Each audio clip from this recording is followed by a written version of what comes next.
और दोनों की शादी बड़ी ही धूमधाम से हो जाती है। दोनों जोड़े कार से अपने घर की तरफ रवाना हो जाते हैं। तुम्हारे घर पर स्विमिंग पूल तो है ना वरुण? की कार एक छोटे से घर के बाहर रुकती है। हाँ, ये क्या है? ये ड्राइवर हमें कहाँ छोड़ गया नितिन? यही अब तुम्हारा ससुराल है कोमल। ये तो वो बंगलो नहीं है नितिन, ये घर है कि झोपड़ी? तभी घर में बाहर आकर सुशीला कहती है, यही बातें करते रहोगे तुम लोग कि अंदर भी आओगे? आलिया और कोमल घर के अंदर जाती है और उस घर में सिर्फ एक ही कमरा था। What the hell? ना एसी ना कूलर, ऊपर से एक ही कमरा और उस कमरे में एक ही बिस्तर। ये सब क्या है नितिन? तुम्हारा बंगला कहाँ है? बिजनेस का क्या है बहू, ऊपर नीचे हो ही जाता है। एक कॉन्ट्रैक्ट जिसमें हमारे सारे पैसे लगे हुए थे फाइनल ही नहीं हो पाया और कंपनी को बहुत बड़ा नुकसान हो गया। तुम दोनों को बड़ी शादी चाहिए थी ना, अब तो बंगला बेचकर हमने शादी में पैसे लगा दिए बहू। अब जो है यही है। दोनों ही बहुएं अपना सर पकड़ लेती हैं। एक छोटी कार को बर्दाश्त ना करने वाली लड़कियों को अब एक छोटे से कमरे में रहना पड़ता है। कुछ देर बाद आलिया भाग कर जाती है और बिस्तर पर अपना पर्स रख देती है। ये बेड मेरा हुआ, मैं यहाँ सोऊंगी। देखो कोई नहीं, ये बस या ट्रेन नहीं है कि सीट पर पर्स रखा और सीट आपकी। लगता है पहले बस में ट्रेवल करती थी तुम। बड़ी मैं हूँ तो मैं ही बेड पर सोऊंगी। आप सोगी जमीन पर, मैं नहीं। ये बेड मेरा है ना मम्मी जी? ऊपर से आज मेरी सुहागरात भी तो है। सुहागरात तो मेरी भी है मम्मी जी। बेड पर मैं ही सोऊंगी, जमीन पर तो मैं नहीं सोने वाली। पता नहीं कितने चूहे हैं यहाँ, और कहीं सांप निकल गया तो। No no no. अरे बाबा, जमीन पर मैं सो जाऊंगी, तुम दोनों बिस्तर पर ही सो जाओ। पर एक बिस्तर पर हम 4 लोग कैसे सोएंगे?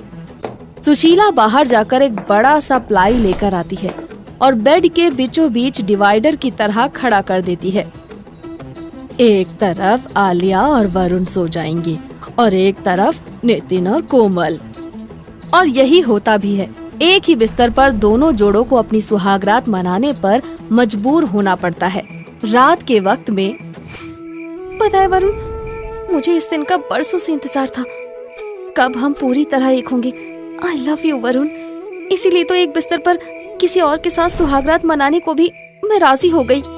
ओ आलिया, आई लव यू। आज तो तुम और भी ज्यादा खूबसूरत लग रही हो। Let me love you. पता है नितिन, ये आलिया है ना, एक नंबर की अय्याश लड़की है। तुम्हें तो अपनी भाई की शादी इससे होने ही नहीं देनी चाहिए थी। हमारा जूनियर था ना राकुल, अरे वो प्ले बॉय, उसको भी नहीं छोड़ा था इसने। राकुल? पर आलिया ने तो मुझे कहा था कि वो तुम्हारा बॉयफ्रेंड था कभी। गुस्से में आलिया डिवाइडर से उस तरफ झांक कर कहती है, अरे जरा तो शर्म कर लेती, मेरे पति को मेरी चुगली लगाती है। आज तुझे तेरी औकात न याद दिलाई तो मेरा नाम भी आलिया नहीं। ये सब छोड़ो ना डार्लिंग, आओ मेरी बाहों में, अब इंतजार नहीं होता। और ज्यादा मिमियाओ भी मत, हमें प्यार करने में डिस्टर्ब मत करो। दोनों जोड़े अपनी सुहागरात एंजॉय करने लगते हैं। वरुण जरा साइड हो ना, आई वॉन्ट सम स्पेस, तभी तो मजा आएगा। पर स्पेस है कहाँ? हमें भी सुहागरात मनानी है, जरा साइड तो हो लो। तुम साइड हो लो ना। और इसी तरह दोनों जोड़ों की सुहागरात पूरी हो जाती है। अगली सुबह, यहाँ शावर कहाँ लेना है मम्मी जी? ये जो प्लाई बिस्तर पर डिवाइडर की तरह रखी है ना, उसे ले ले और कोने में खड़ा करके उसके पीछे जाकर नहा ले। बाल्टी और मग बिस्तर के नीचे ही रखा है। क्या? नो वे, ऐसे में नहीं नहा सकती। तुम 10 बजे उठी हो बहू। उसी तरह नहाकर नितिन और वरुण ऑफिस चले गए और मैंने भी ऐसी ही नहाया है बहू। वैसे भी अभी घर पर हम 3 लोग ही तो हैं, क्या शर्माना। तेरे शरीर पर हीरे थोड़ी लगे हैं जो हम तुझे देखने के लिए जा रहे हैं नहाते हुए। हाँ, मुंह दिखाई के लिए मेहमान आ जाएंगे, नहा लो। बेचारी कोमल जो टेरेस पे पूल के ख्वाब देख रही थी, एक प्लाई के बने बाथरूम में नहाती है। मैं तो ऐसे नहीं नहा पा रही, कोई कैसे इस तरह जीवन गुजारता होगा। यहाँ पास ही में एक मॉल है मम्मी जी, मैं वहाँ जाकर नहा लेती हूँ। दोनों बहुएं नहाकर तैयार हो जाती हैं।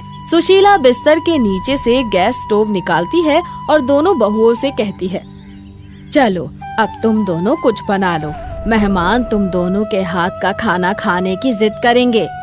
अब ये क्या भला है मम्मी जी, यही खाना, यही नहाना, यही सोना, गरीबों को कितनी तकलीफ होती होगी ना मम्मी जी, और मुझे कुछ बनाना भी नहीं आता। एक बिजनेस वुमन की बहू हो तुम, ऐसे ही हालातों में रहकर मैंने इतना बड़ा एम्पायर खड़ा किया है। खाना बनाना तो वरुण और नितिन भी जानते हैं, कोई बड़ी बात नहीं है। YouTube से देखकर दोनों कुछ बना लो। चलो मैं नींबू पानी बना देती हूँ मम्मी जी, मीठा भी हो जाएगा। नो नो, वो मैं बनाऊंगी, सारा आज का काम तुम कर लो और मेहनत मुझ पर डाल दो। हाँ आलिया, तुम कुछ और बना लो। और आलिया बनाती है 2 मिनट में नूडल्स। तभी मुंह दिखाई के लिए गेस्ट आ जाते हैं, जिन्हें देखकर दोनों बहुओं की शक्ल पर 12 बज जाते हैं। नेहा, तुम यहाँ? मेरी संगीत पार्टी में आने से तुम्हारी हैसियत पर असर पड़ रहा था ना आलिया। वक्त बहुत बड़ी चीज है।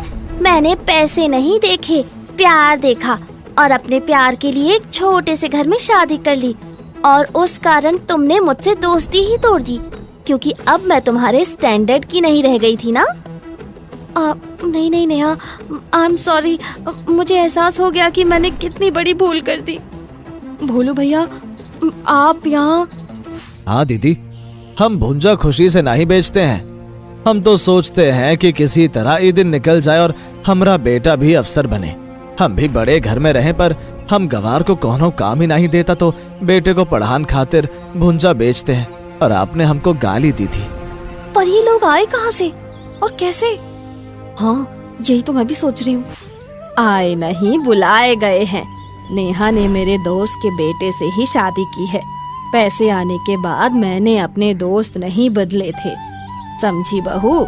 नेहा अपनी संगीत में किसी से फोन पर बात करने के बाद बहुत रो रही थी, इसीलिए मैं उसके पास गई और उससे सारी बात पूछी, तो पता चला कि वो तुम्हारे कारण ही रो रही थी। मैं समझ गई थी कि तुम्हें अपनी हैसियत पर बहुत घमंड है। तुम्हें धरती पर लाने की तो तभी ठान ली थी मैंने। और भोला भैया के बारे में कैसे जाना आपने मम्मी जी? एक दिन मैं अपनी कार से ऑफिस के लिए निकल रही थी, तभी मैंने रास्ते में देखा। तुम भिखारी, मेरी कार से सटकर अपनी गंदी सी रेडी लगा दी तुमने। मेरे कार में स्क्रैच आ जाते तो? नहीं नहीं मालिक, वो तो मैं यहाँ रोज रेडी लगाता हूँ। आज आपने यहाँ अपनी गाड़ी लगा दी थी तो हमने उसी के बाजू में अपनी रेडी लगा दी। ऊपर से जुबान भी लड़ाते हो मुझसे, हाँ? कोमल अपनी कार स्टार्ट करती है और भोला की रेडी को टक्कर मारती हुई आगे निकल जाती है। ये सब मैंने देख लिया था, और जब नितिन और वरुण ने मुझे तुम दोनों की तस्वीर दिखाई, तब मैंने ये नाटक रचा। हमारा कोई नुकसान नहीं हुआ है बहू, हमारा बंगला वैसा का वैसा ही है। ये सबक था तुम दोनों के लिए। हम समझ गए मम्मी जी, हम सब कुछ समझ गए। अब दोनों बहुओं को अपनी गलती का एहसास हो जाता है और दोनों अपने असली ससुराल चली जाती हैं। पर सुशीला के इस सबक के बाद दोनों कभी किसी को नीची नजरों से नहीं देखती हैं